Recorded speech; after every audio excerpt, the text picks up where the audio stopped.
having any live questions being asked.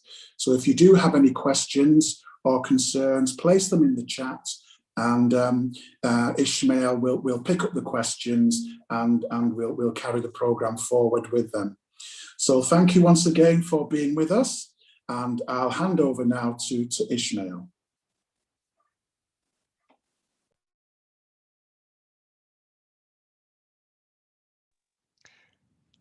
Thank you, Leroy, and good evening to everyone. So it is my privilege to deal with, to introduce this topic and to get a conversation on this topic, which can be quite difficult topic. That even though we are sexual beings, we are born sexual beings, and human sexuality is a gift from God. Yes, somehow we can find it difficult to talk about it.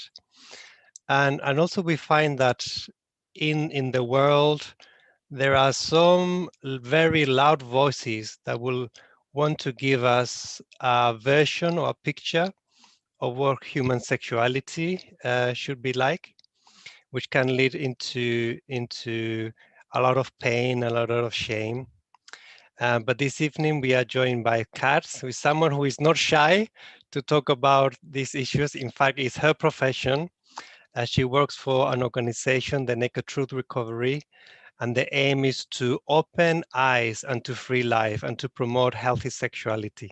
So welcome, Kat. Thank you for being with us this evening. Hi, Ishmael. Thank you for having me. Like you said, it's sometimes a bit of an uncomfortable topic to talk about. So thank you for inviting me to start the conversation. Okay. So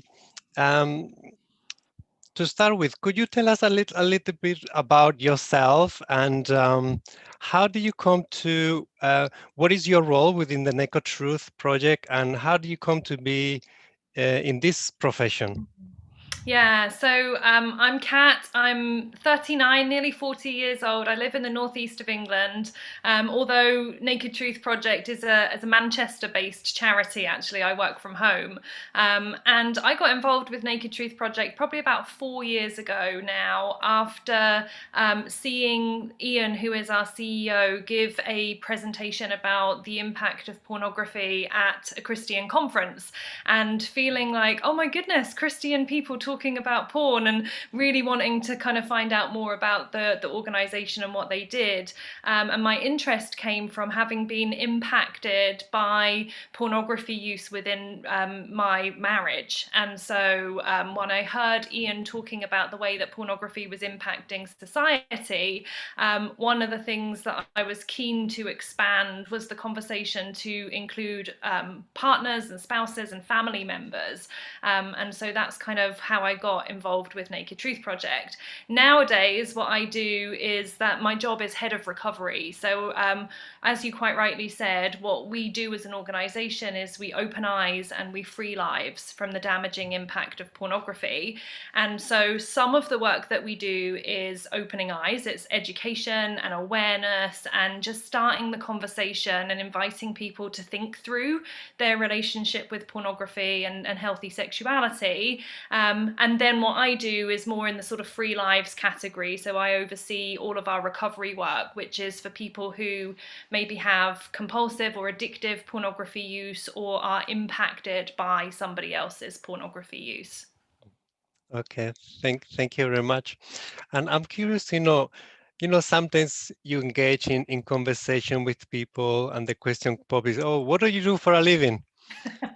So how do you explain to people, and what kind of responses do you get when people find out about your profession? We laugh about this in the office because I'm kind of famous for talking to anybody who will listen about pornography. And I guess, like you said, culturally, it's not a conversation that we're having a huge amount, but it's literally the bread and butter of what I do every day of the week. And so I'm definitely over the shyness of, is it okay to talk about about this stuff. And so when people ask me what I do for a living, it's always fun to watch the sort of facial expressions as I say, oh, you know, I help people break free from pornography addictions, and or I work for a porn charity. That's often quite a funny one. But it's really surprising when people ask what I do, and I tell them how much that is often followed by a conversation of some kind. Oh, I know someone who had a problem with that. Or, you know, people then start to tell their stories once they know that it's a thing. So yeah, it was, and when I moved to work for Naked Truth Project, I moved out of a corporate job, and lots of people, of course, asked me, oh, what are you going to do? So it was quite a lot of fun to tell them I was going to go and work for a porn charity. Nobody knows what that is. Mm-hmm. Okay. And are there many people who do this line of work here within the UK or other organizations, apart from the Yeah, Naked I Truth? don't really know of any other organisations in the UK who are tackling the issue in quite the same way that we are. And that, you know, as an organisation, we do a lot. We're sort of looking at the issue from all sides. So we're working with parents, we're working with children in schools, we're working with families and churches and communities, as well as individuals and families. So it's you know, we're probably taking a more holistic approach to the issue in terms of education, awareness and recovery. Of course, there are people who do pieces of that, you know, and you'll get maybe individual therapists who are specializing in that kind of work. But I think as an organization, we're quite unique in the UK and probably across Europe as well. Mm-hmm. Okay, thank you. So we're talking about porn today, and it will be helpful first of all to define, to clarify. So what is porn exactly? What are we talking about when we are talking about porn? Well, and that's actually a really interesting question all by itself, because, you know, I'm coming up 40 this year, and what was sort of pornography when I was young is very, very different to what we're talking about today. And so when we talk about pornography, generally the kind of porn that we're talking about is high-speed internet pornography, moving images of people engaging in sexual encounters.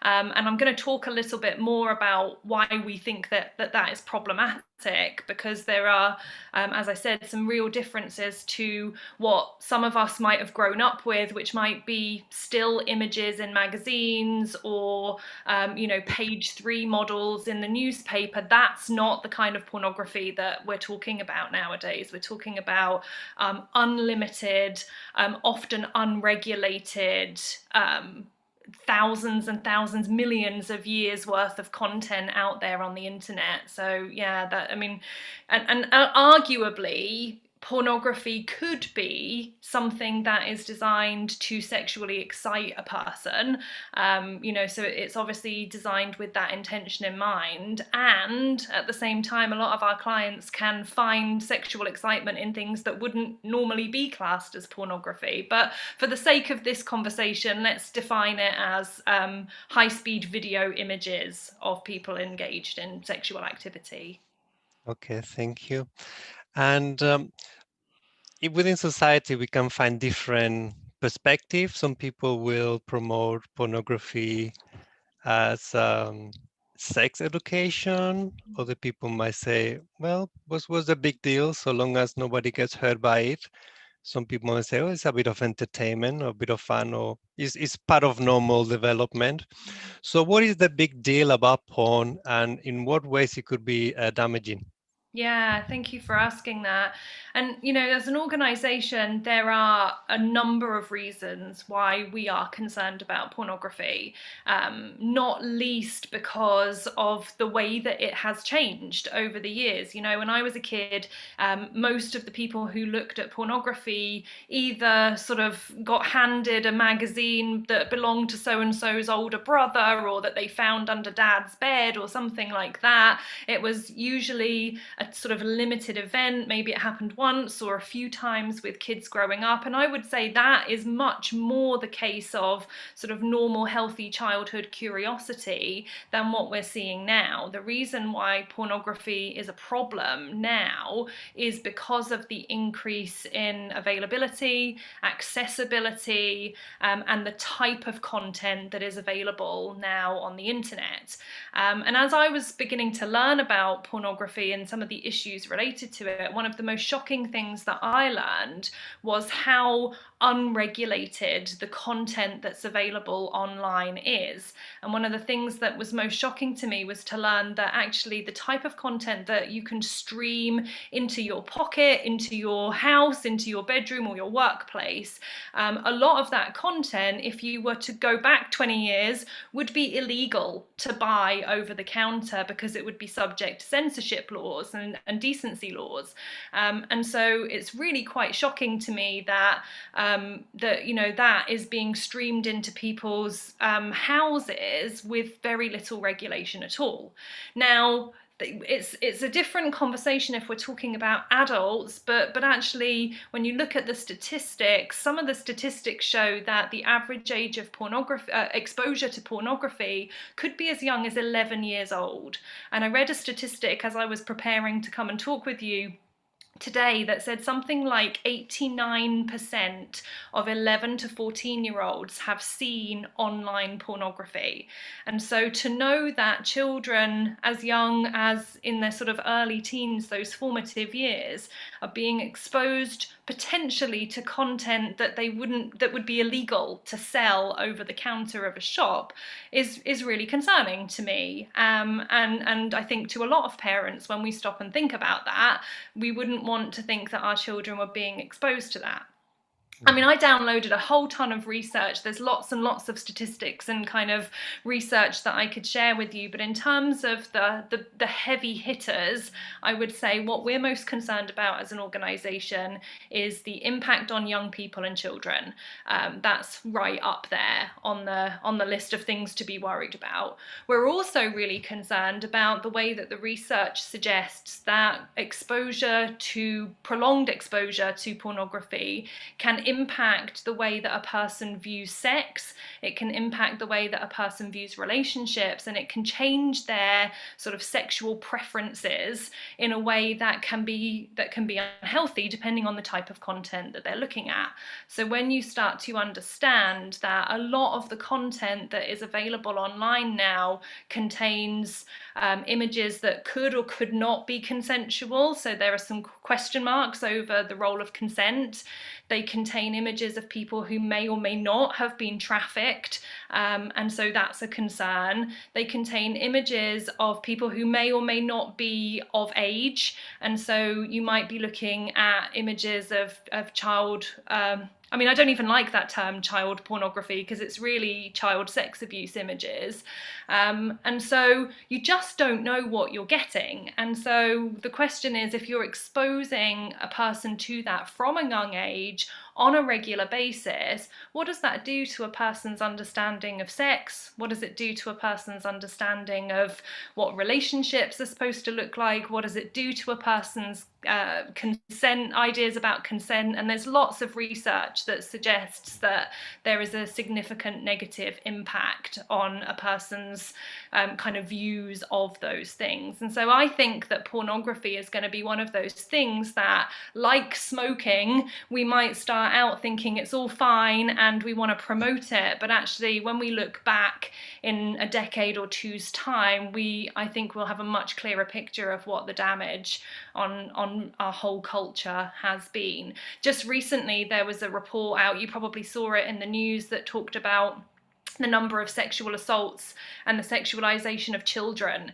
and some of the studies are pointing to a direct correlation. I read that study and I said to my husband, why are we surprised about this when the children are watching pornography in the playground? Why are we surprised that they're coming into the classroom and trying it out on each other, you know. So I could go on and on and on, but I think those are the main things that feel like they're a concern. Plus the people that I see every day who are telling me that pornography is ruining their lives, that they're being sacked from work because they're looking at porn on their breaks, that their marriages are falling apart, and that they don't talk to their kids anymore. You know, there are real stories here. Thank you. Well, there was a lot there. So you mentioned about being accessible, being much more aggressive in the kind of the forms, and now it's affecting the person viewing it, it's affecting their family life, it's affecting their future, society as a whole, and also some of the people who might be in those materials who might be being exploited or abused as part of that activity. If I could add as well, what I've noticed, like I remember the first time I viewed something that could be like pornography, maybe around 13, I heard from a boy, from two friends who were talking to one another, and I click in that, and it was curiosity that in a few months' time, or in one particular night in the year, in one of the two channels of TV that were available at that time in the 80s, I could view pornography. So I have to wait all these months, just took it a few seconds while my parents were out of the living room. And then I have to wait a full year to watch it again. Right. But things are very different now, isn't it? In terms of the accessibility, and also how, like when in that early experience of pornography with me, I was seeking it because of curiosity. But now it's like if pornography is so prevalent, it's seeking you, is so proactive, so aggressive, like you turn around and in a way we live in a pornography world. We are surrounded by pornography left, right, and center. Okay, so you've mentioned about addiction. So in what ways so what is an addiction, and in what ways pornography can be consumer pornography can be classed as an addiction? Yeah. So an addiction is a behavior that kind of meets a number of specific criteria. So we would think about things like drug addiction or alcohol addiction, and we often think about addictions as being things that we sort of consume in a physical sense, so drugs and alcohol being sort of the primary example of that. But there is a growing body of research that is talking about what we might call a behavioral addiction or a process addiction. So things like food, actually online gaming, and even internet use in and of itself are now sort of getting into the conversation and into the literature around process or behavioral addictions. And really, for something to be classified as an addiction rather than like a bad habit or just a hobby, it has to meet a number of criteria. So things like what we would call escalation. So something is an addiction when you have to do more and more of it, or you have to do it more and more frequently in order to get the same return on it. So we know this with drug addiction, for instance, that somebody who starts off maybe snorting or smoking a drug might move on to injecting a drug because they need a quicker method of reaching that same high. So we see that same sort of criteria with behavioral addiction. So I need to do more, and I need to do it more often, or I need to do it in a different way in order to get that same kind of high. In order to qualify as addiction, you also are looking for things like unwanted negative consequences. So is it interfering with a person's ability to do life? And like I said, you know, some of the people that we're talking to are losing their jobs because they're looking at pornography when they should be working. And so that's usually a pretty good sign that this is moving into that more sort of out of control category. And so, you know, those would be kinds of markers when we're talking about an addiction. With that said, it's important to note that, you know, nobody becomes addicted overnight. And so there is this sort of question about how much is too much. And, you know, the research on that, and again, this this is due to the nature of the type of content that we're seeing now. So it was much harder to get addicted to pornography when you could only see it once a year. It was much harder to get addicted to pornography when you had to ask the nice lady at the corner shop for a magazine from the top shelf and they were still images. The kind of pornography that we're seeing that's available online now is what we would call a super stimulus. So it lights up the brain in a way that wasn't possible before, and so repetitive exposure to that will create the possibility for addiction. With that said, you don't have to be addicted for pornography to have an impact on your mental health. You don't have to be addicted for pornography to begin to shape your understanding of sex. And so, you know, while some people are addicted, the question is not, as long as I'm not addicted, is it okay? The question is, you know, even before I get to addiction, what is the impact that pornography is having on me? Mm-hmm. Thank you. The topic of the theme of the Total Transformation Seminar is around life post-COVID or during COVID and post-COVID. So how has COVID, the lockdown, and this kind of very different year that we've had, how has that impacted the pornography usage or maybe addiction or some of those negative effects of pornography consumption?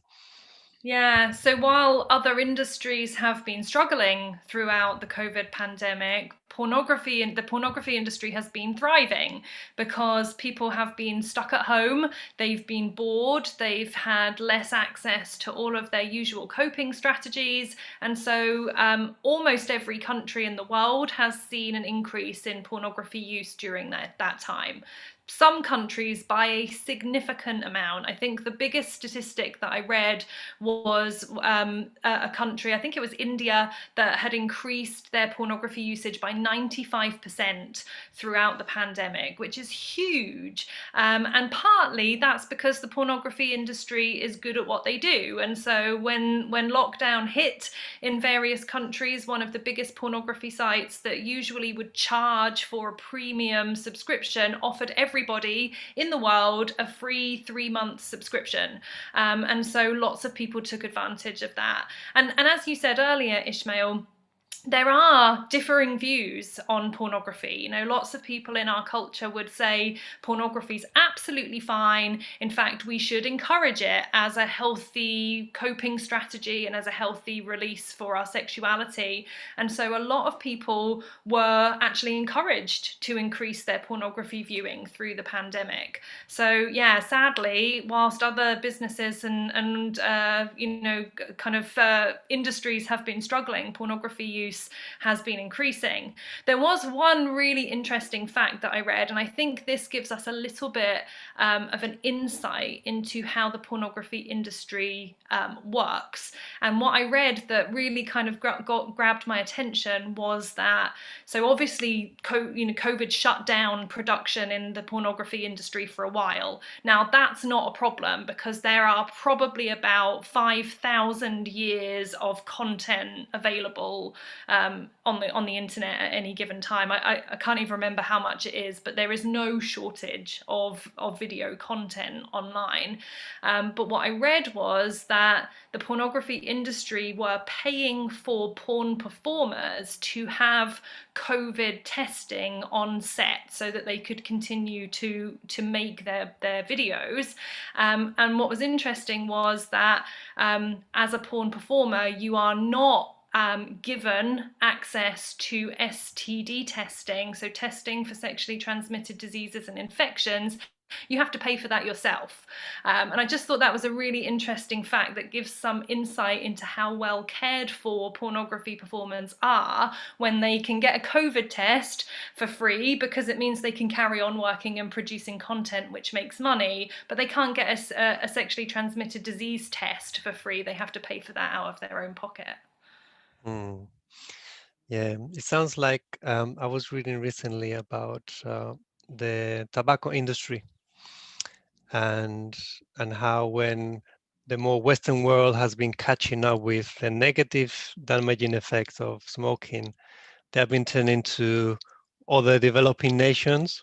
Mm. And one of the strategies is to target the children and the young people, because if you can get a young person addicted to nicotine or to smoking early in the years, you get a big return on your investment, because you get a lot of years of a person consuming the product that you're selling. And it Right. sounds like the pornography industry is utilizing those similar strategies, isn't it? Right, and the teenage brain, bearing in mind that with pornography addiction, we're talking about a behavioral addiction. So you don't have to put a substance into your body. And the teenage brain is at its most what we call plastic, meaning that it can be shaped and molded, and the habits that become ingrained in the brain as a teenager often become lifelong habits. And so teenagers are particularly susceptible to any kind of addiction, and particularly to behavioral addictions, because their brain is producing the most dopamine that it's ever going to produce, and dopamine is the feel-good hormone that gets pushed out in the brain when we're engaging with something like pornography. So because pornography is such a super stimulus, it's way bigger than we expect it to be, and than it kind of is designed to be. So it's really, really easy for young people to become addicted to pornography in their teenage years, and that can make it much, much more difficult to break that habit later on. And of course, one of the outcomes of that, and what the research is showing us, and actually there are sort of online forums with thousands and hundreds of thousands of men in them who are saying that they've been using pornography since they were teenagers, and the result of their sort of chemical bonding with the pornography that they're consuming is that they have been unable to be sexually active with real human beings. And so they call it porn-induced erectile dysfunction. So these are guys who can engage sexually with a screen, with pixels on the screen, but they can't engage sexually with a real human being, because they've conditioned their brain to the point that it doesn't understand sex between two people. It only understands me and the screen, which I think is really scary. And there are hundreds of thousands of men online who have kind of taken it upon themselves to quit porn because they've realized, now I've got a girlfriend and I can't have sex with her because it doesn't work. It's like, it's the counterfeit, isn't it? Like, you got good, healthy food that God has given us to enjoy, but you have junk food that makes you sick and make you addicted to it. Similar with sexuality, Right. which is a gift that God has given us for us to enjoy with our spouse, to bring connection and intimacy. But there's junk sexuality, so to speak, or pornography, that not only makes you addicted to it, but then it disables you from really enjoying the gift and the healthy sexuality that And we it were really created to have. sorry, Ishmael, I was just going to say, it really hijacks what was our natural design. So when two people are sexually engaged with one another, they produce a hormone called oxytocin. Oxytocin is the hormone that bonds people together. It's the same hormone that a breastfeeding mother produces to bond her to her child.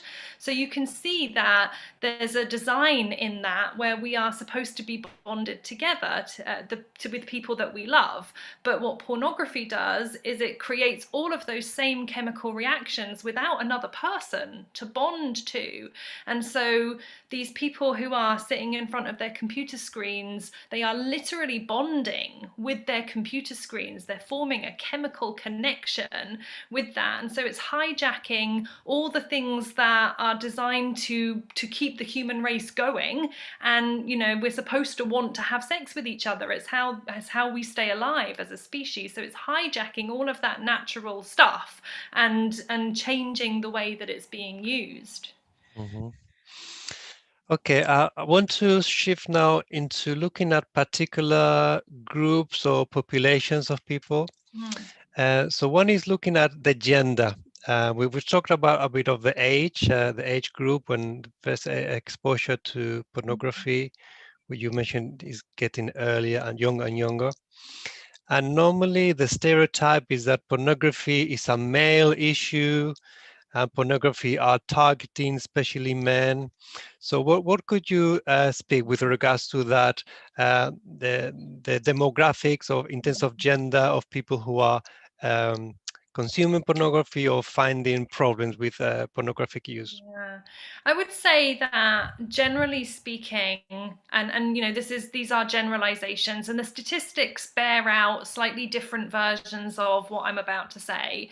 Generally speaking, the majority of porn consumed is consumed by men. Having said that, the statistics demonstrate that something like 1 in 3 or 1 in 4 visitors to pornography sites are women. So this is not a man only issue. And you know, in our recovery groups that we run, we see many women coming forward looking for help and support. And also it's worth acknowledging that because there is this narrative that porn is a man issue, women tend to feel a lot more shame about being kind of involved with pornography. They feel like they really must be the only ones because we only ever talk about the guys, and so a lot less women are likely to come forward as well. So we think the statistics could be even higher. In terms of age, I want to sort of bust the myth that it's just youth and young people. It's not. One of the things that is a sort of phenomenon that's happened with the advent of high-speed internet is that people who've never really been into pornography before have now found themselves with access and availability they've never had. And so the oldest person that we currently have in our recovery groups is 80 years old. And he would say porn wasn't an issue for him until he hit his sort of late 50s and early 60s, when the internet was beamed straight into his house and into his pocket and onto his smartphone. So high-speed internet and the invention of the smartphone was a game changer for pornography, and it will forever, I think, change the direction of you know, the way things are going. So yeah, it could be men, it can be women, it can be young people, and all ages are affected. Mm-hmm. How about with regards to communities of faith? Normally you will find that they have some standards of morality, something that they are striving to follow. Are communities of faith immune from the problem of pornography? Oh, I'd love to say that was the case, Ishmael, but I'm afraid not. So I did have a quick look. I'm just going to grab my notes here. So these are some stats from a survey in 2016. So this is a good few years ago. And the survey that was conducted by the Barna Group showed that 41% of practicing Christian boys aged 13 to 24 were using pornography as regularly as once a month, and nearly 25% of practicing Christian men aged 25 and over were also looking at pornography at least once a month. And so the stats, when you compare them, sort of Christian, non-Christian, churchgoers or otherwise, are not significantly different, even though I think all of us would expect them to be.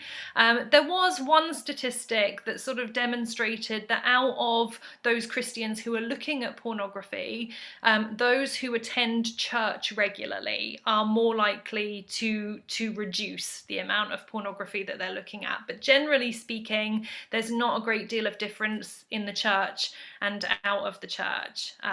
In fact, I wanted to share, just as I've got my stats on the screen here, just to give you a kind of an eye into how things have changed over the years. This same study asked people the question, did you start looking at pornography before puberty? And these stats give you an insight into how things have changed. So people in the age bracket of 50 to 70, only 6% of them agreed with that and said that they had been looking at pornography since pre-puberty. When you move down an age bracket and you go 30 to 50, it goes up to 13%. So 13% of 30 to 50-year-olds were looking at porn before puberty. When you go down another age bracket and just into that sort of 25 to 30, it jumps up to 27%. So you can see that as time goes on and as younger people are having more access to the internet, their exposure to pornography is increasing both inside the church and out. Mm-hmm. I remember watching a presentation.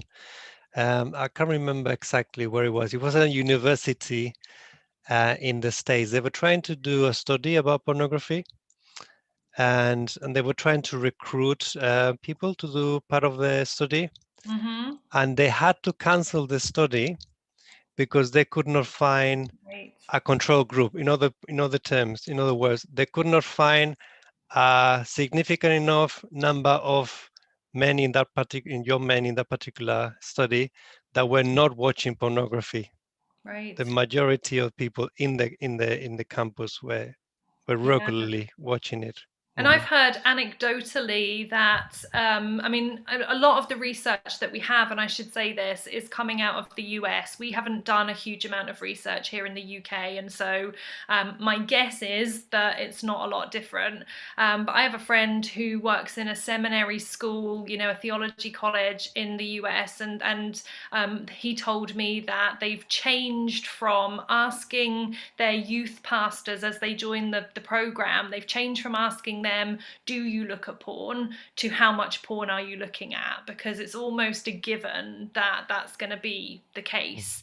And there are some stats actually around youth work and the amount of youth pastors who are involved in pornography. So this study again from 2016 showed that 1 in 5 youth pastors and even 1 in 5 senior pastors were using pornography on a regular basis. Mm-hmm. Okay. Kat, you're opening our eyes to see about this issue and how significant. There was a mention here in the chat of what does the above mean for society going forward with all these things happening, and also wondering whether the increase of sexual acts taking place on women, particularly in schools, colleges, and university, could be connected with pornography use, which you've alluded to. Right, so that's opening eyes. Let's look at a bit of the solution. We've been talking about the issues, the problems. So let's look at some of the solution, and let's start with young people. You do work in schools, and what is the message that you're trying to give to young people in your school and work? well, you kind of got it for me earlier on. You know, one of the things that we say to young people is that learning about sex from pornography is a bit like learning about nutrition from McDonald's. You know, that and one of the main reasons that people say that they are looking at porn at a young age is to do with sex education. And so, you know, a large part, in my opinion, a large part of the solution is to improve the quality of the conversations that we're having with young people about sex. First of all, to have any at all. You know, it's remarkable the amount of people who tell me that nobody ever really spoke to them about sex. And so by never talking about it, we are kind of implicitly sending a message that it's not okay to talk about it. And we need to stop doing that. We need to start having more open conversations with kids. So when we go into schools, we mostly talk to children in secondary schools. We have done a little bit of work in primary schools, all in a very age appropriate way. But we do need to expand the conversation from how do you not get pregnant and how do you put a condom on a banana to what are relationships about and what is sex supposed to be like, and you know, what are you seeing in pornography and how does that match up with your values? And you know, we need to get in before pornography does the teaching for us. And so that's what we're doing in schools. And it's actually really encouraging when we start talking to young people about some of the statistics and some of the stories. Often they are very reflective, and they'll go, no one's ever really talked to me about that before. And now that I know, they're rethinking their thoughts and feelings about pornography. And that's really encouraging.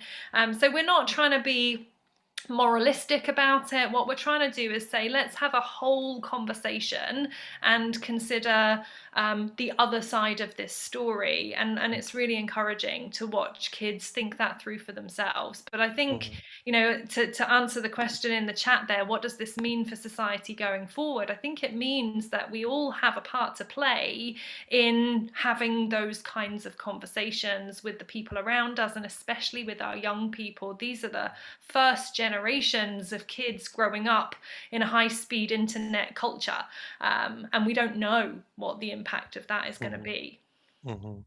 Make the thing again, going to the illustration we used before.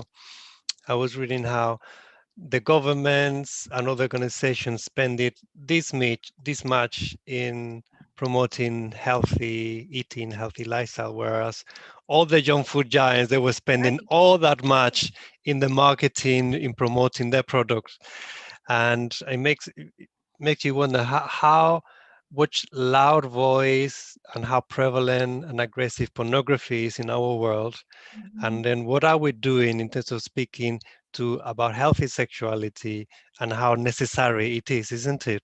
Right. So and not just sex, but relationships as a whole. Yeah. You know, we spend a lot of time talking about the mechanics of what goes where, but we don't spend a lot of time talking about what do healthy relationships look like, and what does it look like to be in love and to express that love physically with another person. I'm going to put a link in the chat for those people who are interested to an organization in America called Fight the New Drug.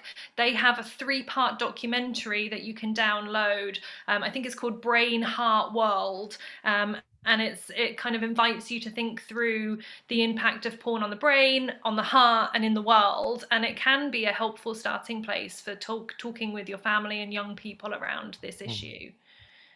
Okay, thank you. Well, that was connected with the next question I was going to ask you is, we are undefined the need to talk about the issue, the need to talk about relationships in a positive way, and to also safeguard children and young people from being exposed to pornography, or knowing what to do because it's not a question of if they're going to be exposed, but they are going to be exposed, but how they're going to manage it.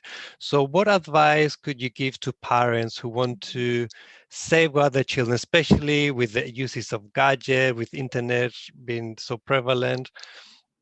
Yeah, I once heard somebody say that your child is only as well protected online as the least well protected child in their circle. And I think that's really worth bearing in mind as parents, because I think as parents we're keen to put the blocks and the filters and the timers and all of that stuff in place. And I think all of that is good. But here's what I know is that when your child isn't looking at pornography on their own device, they might well be looking at it on the next door neighbour's device or the friend at school's device whose parents haven't put those same blocks and filters and timers on their kids' devices. And so whilst I think that the practical things that we can do as parents, you know, making sure that the internet is being used responsibly, making sure we've got visibility on that, putting the computers in a public space, all of that stuff is really important. But the most important thing that I think we can do as parents is to start those conversations with our children at a young age. And people ask me how young, and my answer is younger than you would like and younger than you feel comfortable with, because if 11-year-olds are being exposed to pornography, then we probably need to be having that conversation before they hit 11, and even younger than that, you know. And so there are some resources, there are some books out there that you can use to begin those conversations. But, you know, I would say making it just a non-issue, just a thing that we talk about regularly. One of the things that's helped me as a parent has been to center those conversations around things like values. And so, you know, I might see a picture on a billboard that, you know, 20 years ago would have been pornography, but nowadays is just advertisement or, you know, a music video or something like that. And I'll just say to I've got daughters, I'll just say to my daughters, what do you think about that? What do you think about the way that that girl is dressed? What do you think people are thinking about her when they see that? What do you think they're trying to achieve with that? So we'll just start sort of talking generally about the values of what is there to be seen. And so I would say more than anything else, we need to be ready to have those conversations so that when our kids do see something, and they will see something, that they feel like they know what it is and they can come and talk to us about it. Because actually being exposed to some of that type of content that I talked about earlier is in and of itself a traumatic event for a child. They're not ready to see those kinds of images at the age that they are, and so they're going to need support with that, and they need to know that you're a safe person to come and talk to about that. Thank you. We might be talking today with and there might be someone in attending the seminar who they identify that yeah, that is me. That is my problem. I'm struggling. What advice would you give to someone who is in that situation? What steps could they make in order to overcome? It's really hard. I think I would just acknowledge that, first of all, that, you know, people with any kind of addiction, I think, often feel really ashamed, really bad about themselves. They're often kind of in that quandary of people think I'm this person, and if they knew this about me, they would think differently of me. So I just want to acknowledge that it can be really, really hard to take that first step towards asking for help. What I would also say is that I've worked with hundreds of men and women who are breaking free from pornography, and I've yet to meet any that are really, really bad people. It's not that people, you know, are looking at porn because they're bad people or because they want to support human trafficking or any of those things. It's usually that they've somehow gotten into a situation and found that it's really, really difficult to get out. And so what I would say, if that's you, is that there is hope and there is healing and there is freedom, and it's beautiful, actually. I watch these couples whose relationships and marriages have been trashed by porn and betrayal and all of those things, and often as they go through that process of healing and understanding where that comes from in their lives, they get free in a way that they could never have imagined. And so there is recovery and you can live free, and it's a beautiful thing when it happens. Thank you. And practically speaking, what is the first step that someone could take? Okay, I recognize I have a problem. I want that what you are explaining. I want to experience that healing, that recovery. What do I do now? Yeah. Where do I go? Who can help me? The first thing you need to do is probably tell someone, and tell someone who can help. And so that's probably the hardest thing, and the thing that we most don't want to do when we're feeling that sort of shame and guilt and everything else. So one of the programs that we offer at Naked Truth Recovery is what we call our Click to Kick program, which is a starting place for people who are trying to give up porn. And so that's a completely anonymous group. You don't have to tell anybody that you're coming, and that's a really great sort of first step for a lot of people. So they'll reach out to us by filling in an application form on our website, which you can find at nakedtruthrecovery.com, and we'll put you into a group with 5 or 6 other folk who are all dealing with the same issue, and we'll do some education around addiction, which is really helpful for understanding that you have a brain issue and not a moral issue, and then we'll offer you some really practical tools to help you begin to make different choices for yourself. And often people going through that program describe it as being life-changing.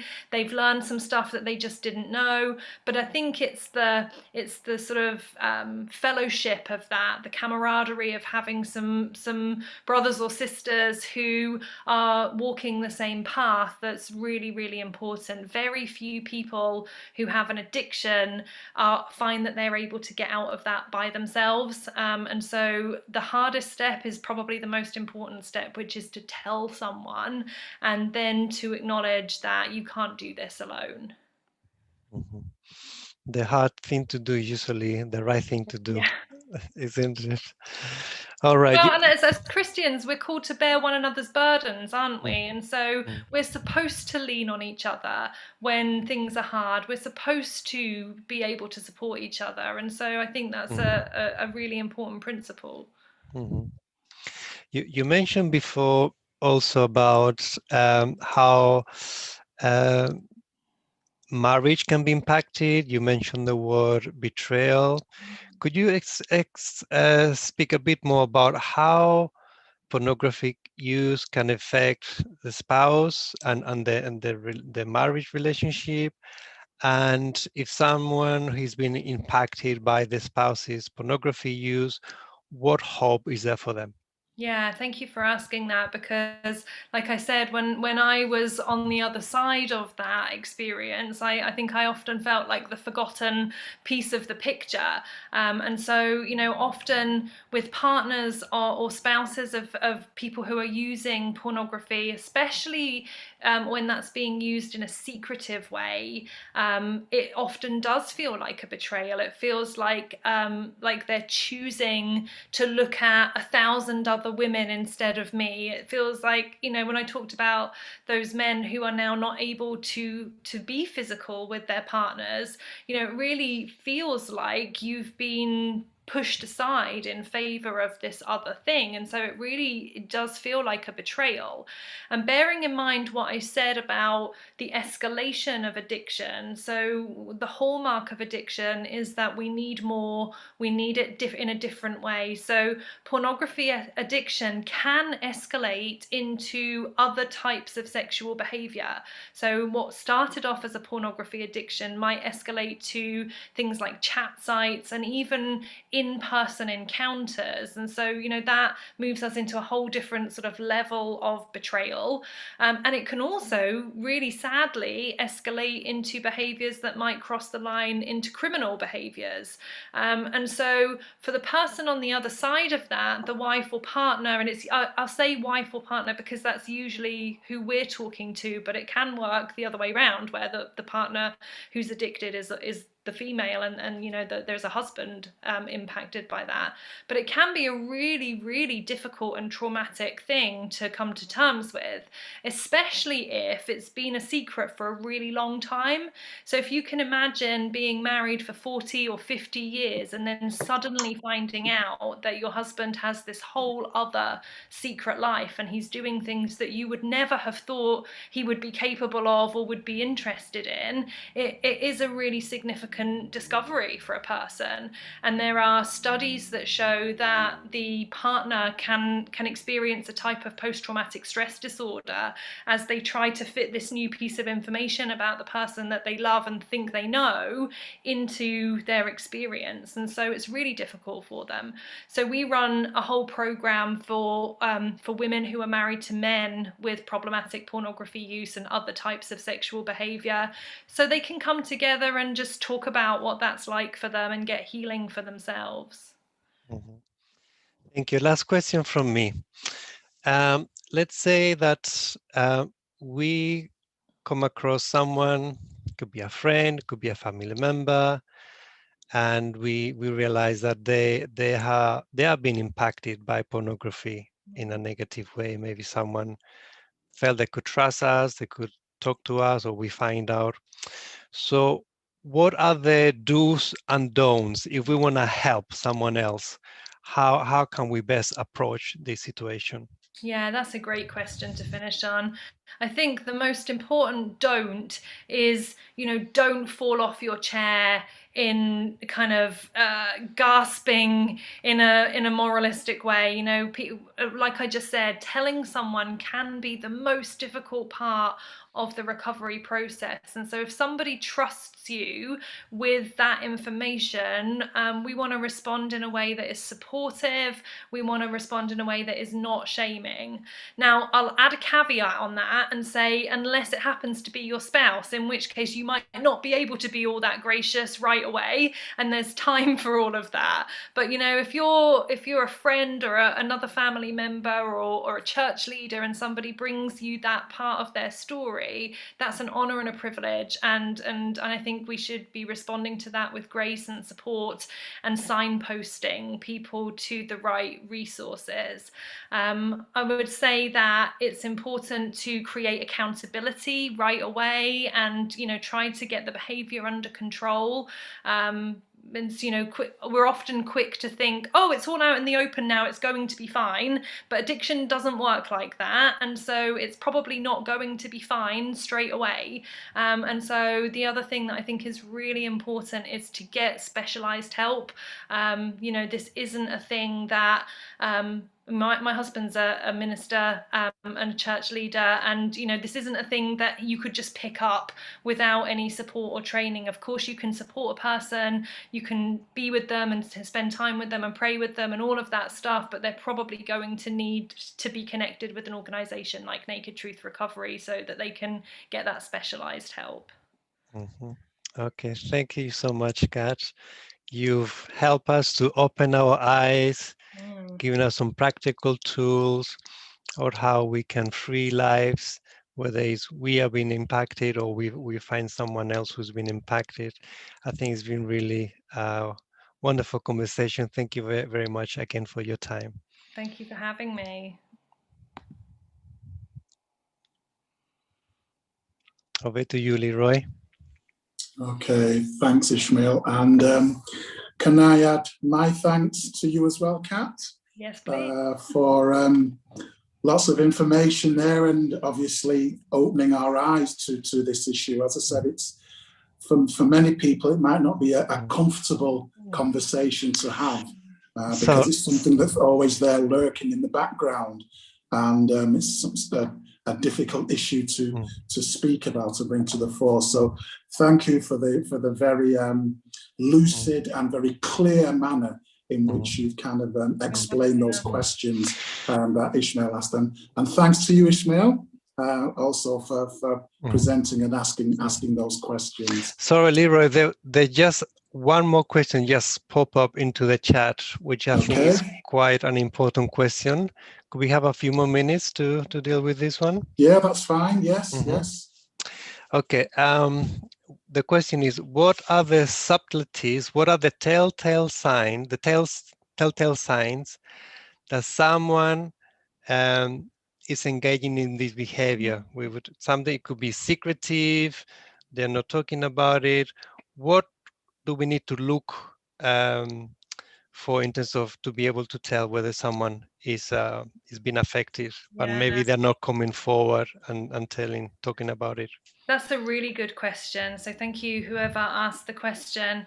I think there are some obvious things that tend to be noticed in terms of, people will shut down the computer really quickly when you walk in to a room. So that's often a sign that they've been looking at something that they don't want you to know that they've been looking at. There's a lot of secrecy that sort of comes with trying to hide an addiction. And bear in mind, if you are in a relationship with an alcoholic, you'll probably notice that, right? They'll probably fall over, they'll probably slur their speech, there'll be signs that is happening. Pornography addiction can legitimately be kept a secret for a really, really long time, which is why sometimes we do get 40 or 50 years into a marriage, and then it comes out and people are like, whoa, how did that happen? Because there was no evidence. And so, you know, they are subtleties. That's a really great word for them. So I would be looking for those kind of secretive behaviors, hiding. Often if somebody wants to engage in addictive behavior, they'll avoid other things so that they can be alone at home by themselves with the computer. So if you're all going out to a party and suddenly they don't want to go, and that happens regularly, that can be a sign. Now, I don't want everybody to go home and start kind of getting paranoid about everybody else's behavior. And so, you know, there are some things that you might see, and truthfully, you might not see anything at all. And so that advice for kind of how do we talk to our kids is the same advice for couples in relationships. You know, we should be having these conversations in our premarital counseling as we're getting engaged. We should be talking about how, you know, some couples are totally fine with porn, you know, and so if that's you, that, you know, who's to say that that's right or wrong? I mean, from a Christian perspective, we'll have a moral position on that, but other people might feel like porn is totally fine for them, but you won't know if you're not having that conversation, and so you won't get to choose, is that okay for me, and am I happy with that in my relationship? And I think it's important that we all have that choice. So you may not be able to tell, but you can definitely discuss it and check in on that stuff regularly. But if I was looking for anything, I'd be looking for those secretive behaviors. There often is dishonesty, there often is you know, erasing of the internet history, you know, those kinds of things are the types of things that you would see. Okay. And could that apply both whether it's a spouse, partner, or children? Yeah, so you know, often with kids, they will what I've heard from the young people that we've worked with, even when their parents have done everything right, you know, they've kept the computer in the living room so that nobody can use it, you know, they've done all of those things. Often kids will get up in the night to go look for it. They'll often erase the history so that it's not clear that they've searched for it.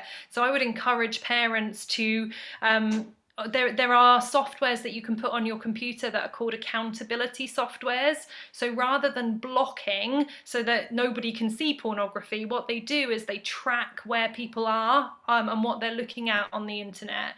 And the reason I like those over the blockers is because it means that if somebody does look at something, then you have the opportunity to have a conversation about it, because there are ways around all of those other softwares, right? And so, you know, if somebody tries to search for something and they don't find it, the reality is they've already tried to search for it. So there's something going on that you want to be having a conversation about. Whereas if they do that with an accountability software, it will still flag up, and the parent or whoever gets that report can have a conversation with them.